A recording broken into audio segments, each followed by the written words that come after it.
এইভাবে তার সংসার নির্বাহ করে আসছে। ঘরের অবস্থা অত্যন্ত করুণ। এটা তার ঘরের পিছনের অংশ। আপনারা দেখুন যে এখানে পানি উঠে আছে, যে কোনো সময়ে ঘর পড়ে যেতে পারে। স্যাঁতস্যাঁতে জায়গা, একেবারে খুবই ঝুঁকিপূর্ণ অবস্থার ভিতরে সে থাকে।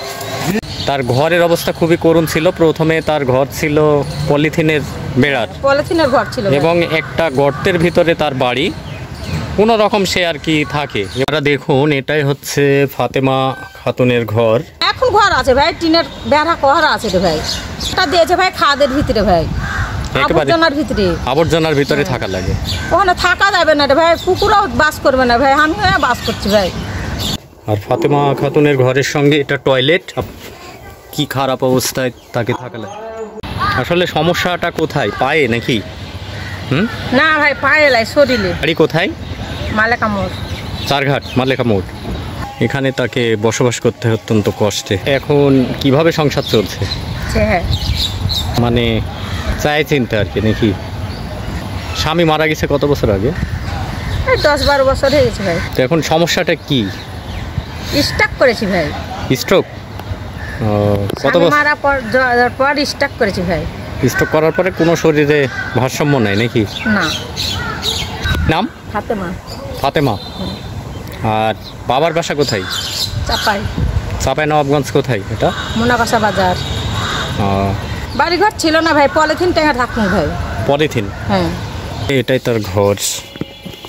আপনারা দেখুন, অত্যন্ত জরাজীর্ণ অবস্থা। এবং এই ঘরের অবস্থা দেখুন। এটা তার রান্না করার জায়গা। কোনোরকম গোজাতালি দিয়ে এখানে থাকে, এবং বর্ষার সময়ে তার এই টয়লেট সহ সমস্ত পানি এই ঘরের উপরে উঠে আসে। ওই জায়গাটা খুব নোংরা গে ভাই, ওই জায়গাটা কুকুর বিলায় বাস করবে না রে ভাই, এরকম জায়গা। হ্যাঁ। এখন শুকনো, তাই পানি নেমে গেছে, কিন্তু সমস্ত পানিগুলাই এখানে উঠে চলে আসে। এভাবেই সে অত্যন্ত কষ্টে দিন যাপন করছে। ছেলের বয়স কত এখন? ছেলের বয়স 12তে পড়েছে ভাই মনে হয়। আমার স্টক করায়, আর একটা কলের আমার খুব প্রয়োজন গে ভাই। মেঘের পানি খাচ্ছি ভাই।